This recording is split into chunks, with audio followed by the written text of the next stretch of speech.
Impacté, c'est le dernier volet de notre campagne 2024.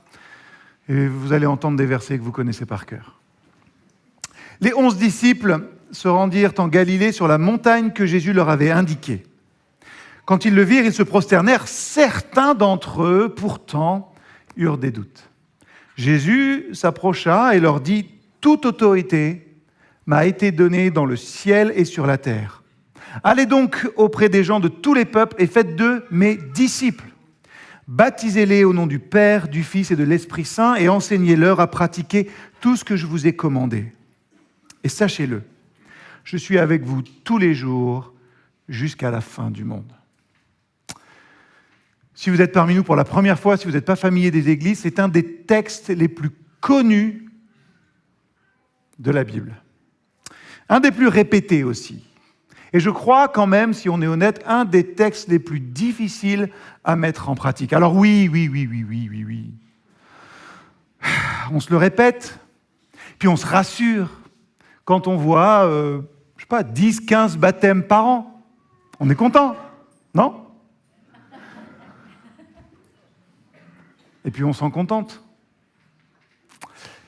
On se le répète et on se rassure parce que chaque dimanche, on voit des nouvelles personnes. Bienvenue à vous si vous êtes une nouvelle personne aujourd'hui. J'en suis content. Je m'en contente. On se le répète et puis on se rassure aussi en voyant toutes ces actions menées vers l'extérieur par nos églises. On est content. On sent. C'est en content, certains ont suivi ça. Et en fait, en se contentant de ça, on en oublie que ce texte, cet envoi en mission de Jésus à ses disciples, est en fait relié directement à une parole de Daniel 7, verset 14, où l'Ancien des jours confère l'autorité au Fils de l'homme et où tous les peuples de la terre l'adorent dans son règne qui n'a pas de fin. Cette image-là, j'ai tapé Daniel 7,14 dans une intelligence artificielle pour voir ce qu'il me donnait. C'est pas mal, hein ? Majestueux avec le tout. Voilà ce que dit Daniel 7, verset 14. « La domination, la gloire et la royauté lui furent données afin que les gens de tous les peuples, de tous les pays et de toutes les langues le servent.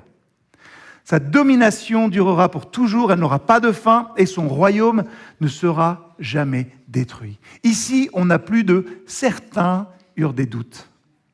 L'ordre missionnaire donné en Matthieu 28 accomplit finalement la vision de Daniel avec le temps. Rien que ça. En fait, avec cet appel aussi, la promesse de Jésus, vous savez, faite à ses disciples d'être des pêcheurs d'hommes, prend maintenant une forme concrète. Et vous le savez, on vous le répète, la dimension universelle de cet appel à être disciples et à faire de toutes les nations des disciples, quand même, ça nous met une sacrée pression. Non ? Voire, ça nous culpabilise un petit peu, voire énormément. Pourquoi ? Parce qu'il y a deux verbes actifs dans cet envoi, dans cet ordre missionnaire. Aller et faites. Alors, je vais en culpabiliser certains, mais il ne s'agit pas de venir ici et d'adorer les bras croisés. Ne vous inquiétez pas, je le fais très souvent. C'est mon move de la louange, comme ça. Il ne s'agit pas non plus de venir ici et de lever les bras en l'air comme ça. Ce n'est pas ça qui est le plus important. Il s'agit avant tout de nous mettre en mouvement sérieusement et concrètement. Voilà, vous pouvez recroiser les bras. Parce qu'aller, finalement, aller vers l'autre, aller vers l'extérieur, ça fait partie de la nature même du disciple. Nous devons aller et faire de toutes les nations des disciples. En un mot, nous avons ce commandement d'impacter le monde dans lequel nous vivons. Et là, on a, 300 mondes différents. Vous n'avez pas tous le même. Nous avons cet ordre d'impacter nos nations, nos pays, nos régions, nos villes, nos quartiers, nos amis, notre famille. Tout ça pour une seule raison, parce que Christ est venu dans notre cœur, à nous, impacter notre vie. Allez et faites. ne s'agit pas de tomber dans un activisme, vous savez, de faire pour faire, mais bien de réaliser la portée de ces deux verbes, aller et faire. Aller, ça nous exhorte à nous déplacer. Facile, Jérémie. À sortir de notre zone de confort, à franchir aussi les frontières de nos préjugés, de nos peurs, et n'hésitons pas à le dire aussi, de nos petits fonctionnements qui nous rassurent. En Église aussi, nos fonctionnements qui nous rassurent. Jésus ne nous appelle pas à rester immobiles, mais à aller vers les autres, à chercher ceux qui ne le connaissent pas et à apporter l'amour, l'espoir là où il y en a terriblement besoin. Aller, ça veut donc dire que il n'est pas pour nous, dans les choses à faire, de rester confinés dans nos églises, mais nous devons être des témoins vivants de l'amour et de la vérité de Christ dans le monde qui nous entoure et dans chacun et chacune de vos mondes. Non, dans chacun de vos mondes. En étant porteur d'amour, d'espérance, ça va, c'est relativement facile, vous prenez le message de l'Évangile, ça marche, mais aussi de joie, un petit peu plus compliqué, et de conviction. C'est important aussi. Aller. Faire. Ce mot nous rappelle tout simplement que l'action, finalement, être actif dans sa foi, dans sa vie, est obligatoire, indispensable dans notre marche avec Dieu. Nous ne sommes pas seulement appelés à proclamer la bonne nouvelle de l'Évangile par nos paroles, mais aussi par nos actes, individuellement et en Église. Nous sommes appelés, c'est vrai, et je suis désolé de faire du Jean-Pierre, à faire des disciples, à enseigner aux autres tout ce que Jésus nous a commandé et à être des instruments de transformation dans la vie des gens que nous rencontrons. Comprenons que ces deux mots, aller et faire, sont indissociables. On ne peut pas faire l'un sans l'autre. Aller sans faire, c'est vide de sens. Tout comme faire sans aller, très limité dans son impact. On peut faire des tas de choses ici, mais si on reste entre nos quatre murs, là, je ne sais pas quel impact on va avoir. On en a, forcément. Mais il reste très limité. Nous devons être prêts, je le crois, à sortir, à nous engager dans le monde qui nous entoure et à le faire avec amour et compassion. Aller et faites,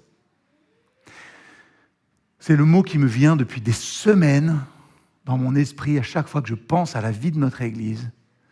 Aller et faire, ça veut dire tout faire pour faciliter l'accès de chacun au message de l'Évangile. Ça peut signifier, c'est vrai, c'est ça qui nous fait peur, une refonte radicale, peut-être même le lancement d'un rassemblement, d'un culte nouveau, un petit peu différent.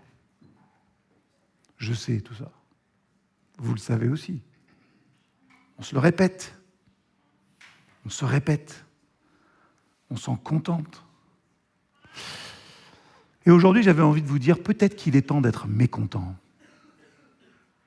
Peut-être qu'il est temps d'être mécontent de ce que nous vivons. Un exemple. Je pense que vous entendez ça souvent. C'est moi, vous imaginez que vous avez déjà passé tout le message, c'est la fin, vous pensez à votre rôti qui cuit, à tout ce que vous voulez, c'est le temps de la vie d'église. Rappelez-vous, vendredi prochain, 20h, ici, à l'église, diffusion de The Chosen, vous venez et vous invitez quelqu'un la semaine prochaine. Pensez bien, c'est la seule raison de faire. Vous venez, vous invitez quelqu'un. Ces mots, vous les entendez souvent, non ? Quand même. Pour The Chosen ou autre chose, j'ai pris un exemple. Certains disent même trop souvent. Et pourtant, j'ai l'impression que ce n'est pas le fait de les entendre, ce n'est pas le fait de rappeler, de faire des activités comme ça qui fait qu'on va emmener quelqu'un avec nous, non ? Ça, c'est une chose. La deuxième chose, c'est est-ce que même ça, le fait de se dire « je vais inviter personne », ça produit ne serait-ce qu'une once de mécontentement en nous ? Désolé pour ce vieux mot qui est une once. Vous chercherez dans le dictionnaire. Est-ce que ça provoque ne serait-ce qu'un tout petit inconfort ? Ah ben mince, j'ai personne que je pourrais emmener. À peine. Alors ne vous inquiétez pas parce que je vous vois vous tortiller sur votre chaise là. Rassurez-vous, vous êtes un peu mal à l'aise et vous vous dites « mais qu'est-ce que je suis venu faire là ce matin pour me prendre un sermon d'un des pasteurs ?» C'est ce que vous faites chaque dimanche. Je n'ai pas l'intention de nous faire culpabiliser ce matin, rassurez-vous. J'ai plus envie de nous faire réfléchir parce que vous savez quoi ? Je suis Jérémie, je suis pasteur, mais je ne suis pas que ça non plus. Et je n'ai pas toujours été pasteur non plus. Et je me souviens de cette fois, il y a bien des années, où j'ai entendu une annonce de ce style, vous savez, du haut de la chair par le pasteur. La semaine prochaine, on fait ça, inviter du monde à l'église. Et je me suis souvenu de ma réaction, moi, jeune adulte de 20 ans, sur ma chaise, comme vous. Et là, j'ai grincé des dents. J'ai grincé des dents parce qu'entendre ces mots, ça m'a frappé durement. J'ai vu les visages de mes amis qui n'allaient pas à l'église, qui n'avaient pas reconnu Jésus-Christ, qui n'avaient pas mis leur foi en lui. Ça a envahi mon cerveau et une vague de culpabilité m'a submergé. Vous savez, ces moments où votre cerveau, il fait erreur système, erreur 404, system failure, tout ce que vous voulez. Pourquoi ? Parce que j'ai réalisé une chose toute bête, c'est qu'en fait, je ne voulais pas les inviter à l'église. On peut toujours. Qu'est-ce que ça nous coûte ? Qu'est-ce qu'on risque ? Ben non, je suis désolé. Et on va vous trouver généralement une excuse bien gentille. Je suis désolé, mon petit garçon a du foot et je ne peux pas rater quand même, c'est important. Ou alors non, on rentre tard, on va travailler le lendemain. C'est tout ce que vous risquez, finalement. J'ai réalisé qu'en fait, je ne voulais pas les inviter à l'église. Et pourtant, j'y étais bien dans cette église. Pourquoi ? Pourquoi beaucoup d'entre nous, et remarquez que je ne dis pas tous et toutes, certains sont très à l'aise avec ça, pourquoi est-ce que certains d'entre nous ressentent-ils cela maintenant, peu d'inconfort à l'idée d'inviter, alors que les premiers disciples de Jésus étaient impatients de répondre à cet ordre, d'aller et de faire des disciples. Impatients d'amener leurs frères, leurs sœurs, leurs collègues, leurs amis, venir voir ce que Christ était en train de faire dans cette première communauté, ce que l'Église du 1er siècle faisait. Pourquoi ? Vous avez sans doute bien des idées. J'ai réfléchi à tellement de raisons que je ne les ai pas toutes mises pour vous ce matin, mais je n'arrive même pas à compter celles que je vais présenter devant vous. C'est vous dire. Réfléchissez pendant ce temps-là, voyez tout ce qui pourrait vous empêcher de ça. Peut-être qu'on n'invite pas les gens ou qu'on a peur de les inviter parce qu'on vit dans une société, dans un monde tellement cloisonné, dans ce qu'on vit, dans nos activités, et qu'en fait, ça nous va bien. Non ? Invitez des amis du boulot, des amis du foot, vos voisins, c'est problématique parce que ça a le potentiel de tout brouiller, en fait. Ça va faire pénétrer, vous savez, la religion dans votre vie quotidienne. Les gens qui vous voient au bureau le jeudi, ou qui voient ce que vous faites le vendredi soir, pourraient se demander, mais pourquoi il agit comme ça là-bas et pourquoi il agit comme ça ? Pourquoi il parle comme ça le dimanche matin ? Je ne comprends pas ce qu'il dit d'ailleurs. Et puis, vous savez, il y a cet autre effet qui se coule. Excusez-moi, c'est vieux et qui se coule, vous rechercherez sur Google aussi. À leur tour, c'est peut-être vos amis de l'église. Vous savez qu'ils vont regarder, ils vont dire, mais ils fréquentent des gens comme ça ? C'est plus facile de mettre notre foi dans une petite boîte et de ne pas la laisser interférer avec tout le reste. Tout le reste de notre vie ou avec les autres personnes de notre vie. Et le problème avec ça, c'est qu'en réalité, ça vient en contradiction avec la raison d'être d'une relation avec Dieu. Devenir davantage comme Jésus. Voilà la raison d'être aussi de votre foi. Devenir davantage comme Jésus en toutes choses et en tout lieu et avec tous les gens dans la vie. On le verra un peu plus tard dans cette année dans des séries de prédications, mais moi je suis toujours effaré de voir comment Jésus allait vers les autres, inviter et parfois même s'inviter. Jésus ne veut-il pas que nous brisions le cadre de la religion, simple, le cadre bien dans la boîte de notre foi pour qu'elle se répercute sur tous les aspects de notre vie. Allez et faites. Première chose, peut-être parce qu'on vit dans une vie bien cloisonnée et ça nous plaît. La deuxième chose, elle nous fait grincer des dents, surtout à moi, pasteur.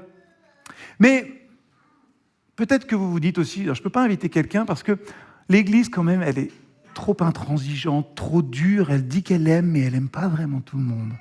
Et puis, il y a tellement de scandales avec l'Église, et pas simplement l'Église catholique. Non, je vais inviter personne. Bien entendu qu'il y a des scandales, bien entendu. Et vous savez quoi ? C'est pas grave. Parce que l'Église, la religion n'est pas le cœur de la foi. Le cœur de la foi, c'est l'Évangile et c'est Jésus-Christ. Si on me parle à moi des problèmes institutionnels de telle ou telle église, des problèmes de tel ou tel pasteur ou de tel ou tel curé, je ne vais pas les nier. Si je ne les connais pas, je ne vais pas les juger non plus. Je suis désolé de vous dire ça aussi ce matin. Je me dis, pourquoi tu écris ça ? On est tous pécheurs, moi le premier. Nous sommes une église de bras cassés. Moi le premier. Et ça ne date pas d'aujourd'hui. Et vous savez quoi ? Toute cette campagne nous redit que ce n'est pas un souci. Parce que tout ne tourne pas autour de nous. Si vous pensez que l'adoration consiste juste à rester entre nous, à louer Dieu, alors vous êtes passé à côté de cette campagne. Le point central, c'est Dieu qui est venu se reconnecter à nous malgré nos imperfections par le Christ. Le point central, c'est l'œuvre de Dieu en relation avec nous. Vous savez, dans notre foi évangélique bien proprette, on présente un Dieu qui attend généralement beaucoup de nous. Et on se met cette image dans la tête. Dieu attend beaucoup de moi et il me punit si je ne fais pas vraiment bien. Je caricature un peu. Mais on se dit quand même, Dieu en attend vachement de nous. La réalité, c'est que Dieu n'attend rien. Ça, c'est notre perception humaine. La condamnation est tombée sur lui. Elle est tombée sur Christ à la croix, lui qui a été obéissant jusqu'à la mort, obéissant activement pour que moi, j'ai ce luxe immense de ne pas être parfait et de pouvoir quand même accéder au salut et à Dieu. Lui, il a tout accompli et pas nous. Lui, il a été fidèle jusqu'au bout et nous, on ne l'est jamais assez fidèle. Et c'est ce que veut nous amener à réaliser cette campagne. Rien ne tourne autour de nous, tout tourne autour de Dieu. Et pour ça, on peut le louer, l'adorer et le remercier. Le fond de l'Évangile, c'est que Jésus-Christ a choisi de vivre la vie des hommes pour être de leur côté quoi qu'ils aient fait. Bien plus que ça, il a choisi de mourir aux côtés des coupables pour être assimilé aux coupables. Nous ne sommes pas à la hauteur. Il est précisément venu pour ça. C'est pour ça que je n'ai pas de problème à dire que l'Église est une église de bras cassés, que non, c'est vrai, je ne fais pas, vous ne faites pas, l'Église ne fait pas toujours tout comme il faut. Ça a toujours été comme ça et ce sera comme ça, demain encore. Mais ça n'empêche pas d'être attaché à la figure de Jésus-Christ. Notre foi ne doit pas faire abstraction des problèmes. Dans votre témoignage, ne faites pas abstraction des problèmes, n'allez pas dire « non, mais t'exagères un peu ». Faire la distinction, c'est justement reconnaître que ces problèmes existent, mais que le réel et le centre, c'est la mort du Christ. Nous confessons que Jésus-Christ est mort et ressuscité, ce qui signifie que sa manière de vivre, sans rien retenir de sa vie, l'amour qu'il donne ne meurt pas non plus, nous sommes appelés à le transmettre. L'amour ne meurt pas avec la mort du Christ. Cet amour qu'il donne jusqu'au bout continue aujourd'hui encore, je l'espère, à nous donner, à chacun et chacune, la force. C'est ça l'espérance de la résurrection. Et il faut que ça s'incarne en vrai dans nos vies maintenant. C'est comme ça qu'on pourra répondre à son appel et que nous pourrons avoir un impact autour de nous, individuellement et en Église. En regardant les choses en face, sans faux semblants ni langue de bois, nous décidons envers et contre tout de continuer à espérer et à travailler avec d'autres pour que l'Évangile soit annoncé. C'est-à-dire pour que des gens entendent que oui, Jésus-Christ les aime comme ils sont. Ça fait 2, je crois. 2 raisons. Troisième à laquelle j'ai pensé, c'est, vous savez, qu'est-ce qui se passerait si vous invitez à quelqu'un à l'église, un dimanche matin, comme ça, et que manque de peau, il vous pose des questions. Vous savez, pas des questions du genre « Ah, tiens, c'est bizarre, c'est quoi ce tableau ?» Non, des questions vraiment profondes, vous savez. Mais pourquoi tu crois ça, en fait ? Et qu'est-ce que ça veut dire ? Qu'est-ce que ça signifie, tout ça ? Le problème, c'est que peut-être que vous n'aurez aucune idée. Vous ne saurez pas comment répondre. Vous pourriez, et vous vous dites, mince, je dois avoir l'air stupide. Et pire encore, mon Église pourrait avoir l'air stupide. Là encore, peut-être qu'il faut qu'on change un peu notre mentalité. Est-ce que nos limites dans nos connaissances ne pourraient pas être aussi une porte ouverte ? Un élément invitant chacun à y regarder de plus près ? Ça pourrait simplement aussi témoigner auprès de vos connaissances que vous aussi, vous êtes aux prises avec certaines questions sur la Bible, sur les raisons, pourquoi il y a des mauvaises choses qui arrivent, pourquoi est-ce qu'il y a des mauvaises choses qui arrivent à des gens bien, sur le libre arbitre. Ne pas tout bien comprendre ne vous empêche pas de suivre Jésus. Pensez-le, ne pas tout bien comprendre ne vous empêche pas de suivre Jésus de toute façon. Je crois qu'en amitié, on a tous des relations assez singulières avec nos amis. Et je crois que Christ a une relation aussi assez singulière avec chacun d'entre nous, ici dans cette salle. Chacun a une relation particulière avec Jésus-Christ. Et cette relation, elle est colorée de 1000 choses. Je m'appelle Jérémie, je suis pasteur au 21e siècle. La question n'est pas de savoir ce qui se passe et qu'est-ce que ça fait. La question pour nous tous, c'est de savoir qui est Jésus-Christ pour moi. À ceux qui se demandent comment parler de Dieu, j'ai une seule chose à vous dire, soyez simple. Soyez simple. Répondez aux questions qui vous sont posées de tout votre cœur, sans crainte de vous tromper. En fait, la seule vérité à dire, c'est qui est Jésus-Christ pour vous, cet ami. C'est tout. Allez et faites. Et faire quoi? Ah, faire quoi? Aime ton Dieu de toute ton âme, de toute ta force, de toute ta pensée, ton prochain comme toi-même. Rien de plus. C'est le plus grand commandement. Et c'est assez énorme. Est-ce que j'aime assez Dieu pour lui obéir? Et du coup, quand j'obéis à Dieu, je peux m'aimer moi malgré mes imperfections. Je peux réaliser mon imperfection pour aimer l'autre avec la grâce qui lui est due. Ceux qui disent que c'est un peu facile, vous savez, de ne citer que ce commandement-là. On ferait mieux d'aller en Lévitique et tout ça là, bam, ce serait mieux. Ceux qui disent que c'est trop facile de citer juste ce commandement, je pense qu'ils n'ont pas fini d'en méditer toute la portée. 3 choses, déjà. Allez, une 4e. Peut-être que vous vous dites aussi que si vous commencez à parler de votre foi, si vous commencez à parler de Jésus à vos amis, ça pourrait nuire à votre amitié. Ils ne vont plus vous voir de la même manière. Tu savais qu'il croyait. Mais tu te rends compte, il va à l'église tous les dimanches. Préoccupation légitime. Et puis, il y a aussi autre chose là-dedans. C'est qu'aujourd'hui, dans notre monde, on n'aime pas trop heurter ceux qui vivent à nos côtés. Vous savez, vous dites, je veux faire attention à ses convictions. Eh bien, vous savez quoi? Vous avez raison de faire ça. Ça veut juste dire que l'Église ne doit pas devenir le pivot de votre amitié.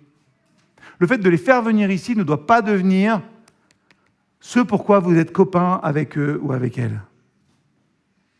Expliquez clairement que votre invitation n'est que ça. Vous savez? Une invitation. Et il y a quelqu'un dans cette salle qui est venu me voir à l'interculte et qui m'a dit une chose, donc je le rajoute maintenant. Qui m'a dit, tu sais, Jérémie, insiste sur le fait qu'on dise non, que vos amis vont dire non. Moi, j'ai dit non pendant 20 ans. Mais derrière mon non, ce n'était pas vraiment un non très ferme. Qu'est-ce qu'on risque en invitant un non peut-être qui, après 20 ans, peut se transformer en quelqu'un qui est actif ici, dans l'Église? Peut-être que, en fait, la seule chose qui empêche votre amie de venir à l'Église, c'est qu'elle ne veut pas y aller seule. Elle est venue devant, elle est passée voir, elle s'est regardée, elle a dit « Ouh là là, il y a trop de monde à cet interculte, il faut que je traverse toute cette salle. » C'est pas possible. Non, peut-être que c'est juste ça. Ah oui, non, si, bah oui. Peut-être qu'elle a aussi, vous avez aussi un peu peur qu'elle ne comprenne rien et que le pasteur, comme par hasard, ce dimanche-là, ait choisi de prêcher sur les juges, par exemple. Oui, peut-être. Vous savez aussi peut-être qu'elle ne va rien comprendre au chant qui mentionne le sang de l'agneau, « Immole-moi, Seigneur ». On réfléchit des fois un peu à ça. Le vocabulaire qu'on utilise, nous, sans s'en rendre, sans poser une question, mais qui pour beaucoup apparaît comme une langue étrangère. Préoccupation valable. Et j'ai envie de dire, juste nous, il faut qu'on regarde, c'est en grande partie de notre faute si on a incorporé aussi finalement tant d'éléments un peu étranges dans nos communautés. Vous savez, des manières de faire.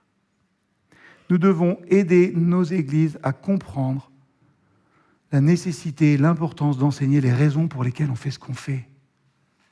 C'est tout à fait compréhensible la Sainte Seine si on explique ce que c'est. On doit se rappeler aussi que peut-être il y a un moment où on ne comprenait rien du tout. À quoi ça peut ressembler toutes ces choses pour quelqu'un qui n'est pas initié? Ce qu'ils peuvent ressentir. Que faire pour atténuer leur inconfort ou leur faire savoir à quoi s'attendre? C'est une bonne question. On devrait y réfléchir. C'était quoi, 4? Allez, une 5e. Je suis sûr que vous en rajoutez plein en plus, donc ça ne me dérange pas. Vous dites tout simplement que ça ne les intéresse pas. Parce que soyons honnêtes, dormir un dimanche matin ou rentrer à la maison pour chiller après une longue journée de travail, c'est plus attrayant pour vos amis que de se réveiller pour aller adorer, participer à une réunion de prière en semaine. Et en fait, quand vous mentionnez votre participation, vous, à la vie de l'Église, il ne montre peut-être aucun intérêt et aucun besoin. Et même, pour vous, il peut arriver que parfois vous sortiez de l'Église et vous dites « Mais qu'est-ce qu'ils ont raconté? Je ne me souviens plus de rien. » Là où se termine l'application facile d'un service religieux, c'est là que commence votre histoire. C'est là que commencent nos histoires. Et c'est pour ça que c'est important de ne pas laisser une Église faire le gros du boulot dans vos amitiés ou dans le fait de parler de Christ autour de vous. C'est pour ça qu'il est important de raconter votre histoire. Pourquoi Christ est-il important dans votre vie? J'allais dire, peu importe finalement à quel point il est important d'amener nos amis à l'Église, je crois qu'il est encore plus important d'amener l'Église à vos amis. Et vous êtes l'Église, partout et tout le temps, avec tout le monde. Vous n'allez pas changer leur attitude du jour au lendemain, et après tout, on s'en fiche, parce que ce n'est pas votre affaire, ça. Ce n'est pas votre affaire, c'est l'affaire de Dieu, c'est son travail. Mais vous pouvez montrer dans votre vie quotidienne des preuve de la pertinence de votre relation avec Dieu, avec les autres. Parfois, c'est vrai, quelqu'un va trouver pertinent quelque chose qui n'a rien à voir avec ce pourquoi vous l'avez amené ici. Vous vouliez qu'il rencontre Christ, qu'il soit frappé par le message, et lui, tout ce qu'il se dit, c'est « c'était cool, en fait, vous chantez tous en même temps. J'ai jamais vu ça. » Ou alors, il va se dire « waouh, les musiciens, ils jouaient paf, comme ça, et ils font ça tous les dimanches. »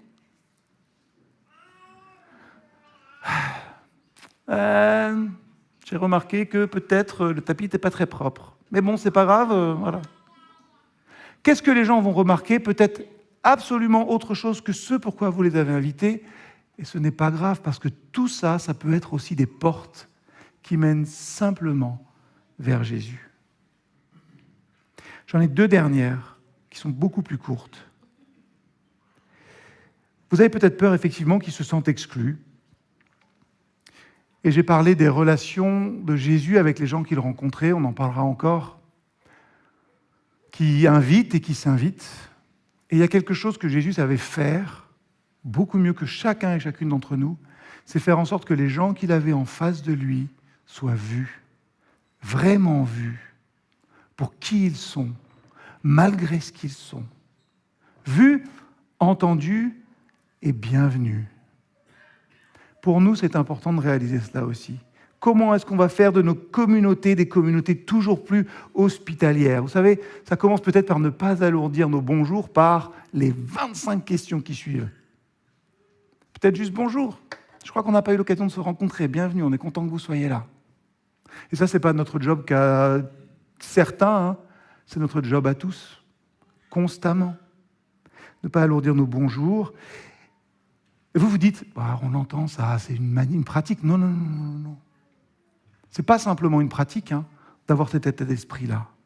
C'est nous rappeler pourquoi nous existons en tant qu'Église.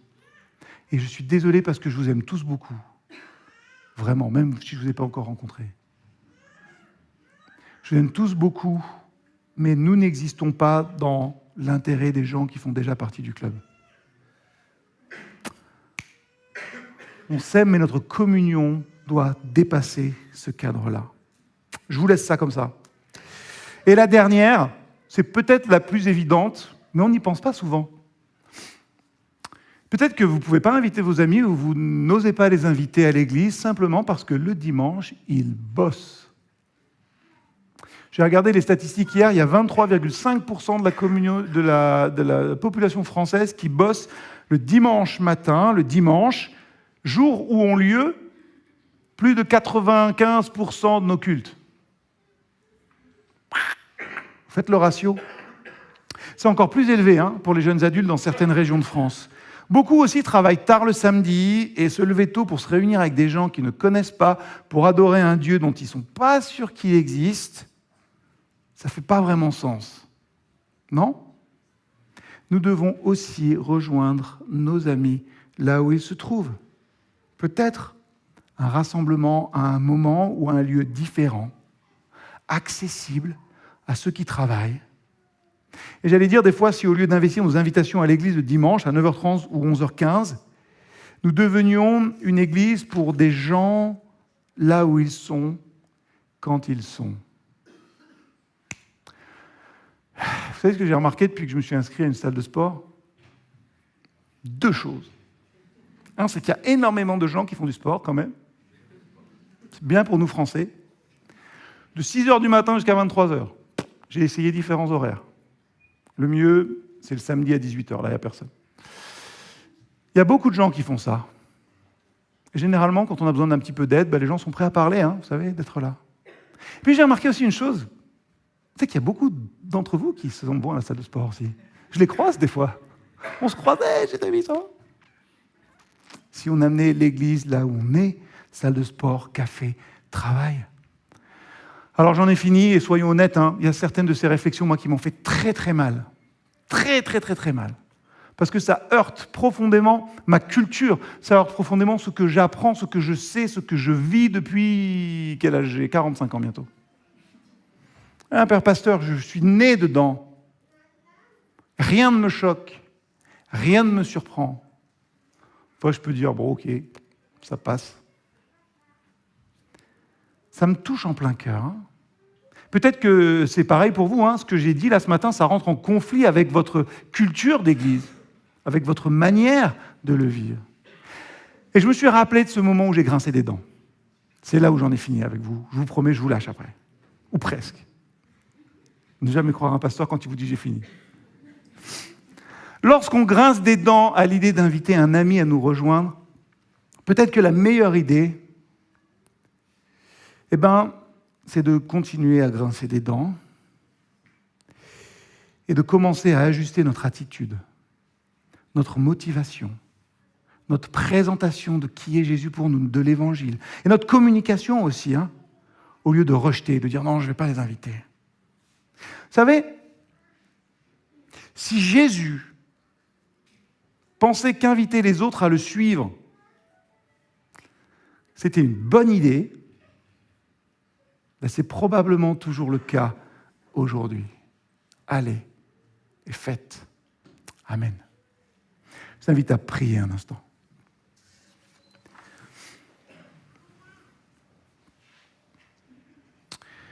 Seigneur, je ne sais pas pourquoi encore tu as dirigé mon esprit sur ce texte-là pour ce dimanche impacté. Je ne sais pas tout ce que tu m'amènes, où tu veux m'amener à transformer. Mais Seigneur, je veux te faire confiance et je vais faire une prière en utilisant un gros mot. Seigneur, réveille le missionnaire en moi. Seigneur, aide-nous à faire de nos communautés des communautés qui facilitent le contact entre notre monde et le message de ton évangile, pas tant avec nous, mais avec toi, Seigneur. On veut s'en remettre à toi pour cela. Libère-nous peut-être, viens nous délivrer de nos peurs, de la peur du non qui est là, pour nous aider à être sel et lumière dans ce monde dans lequel on vit. Aide-nous à ne pas dresser des barrières, mais à construire des ponts. C'est facile à dire, mais tellement compliqué à faire. Seigneur, aide-nous, chacun et chacune individuellement. Aide-nous en Église. Rends-nous persévérants dans la prière pour tous ceux qui ne te connaissent pas, en commençant par ceux qui nous connaissent, qui ne te connaissent pas, dans nos familles peut-être. Seigneur, on veut te prier pour eux. Merci pour ton amour. Et merci pour ta folie de penser que nous, créatures bien imparfaites, nous pouvons annoncer ton message de grâce et d'amour parfait. Seigneur, à toi la gloire aujourd'hui et pour toujours. Amen.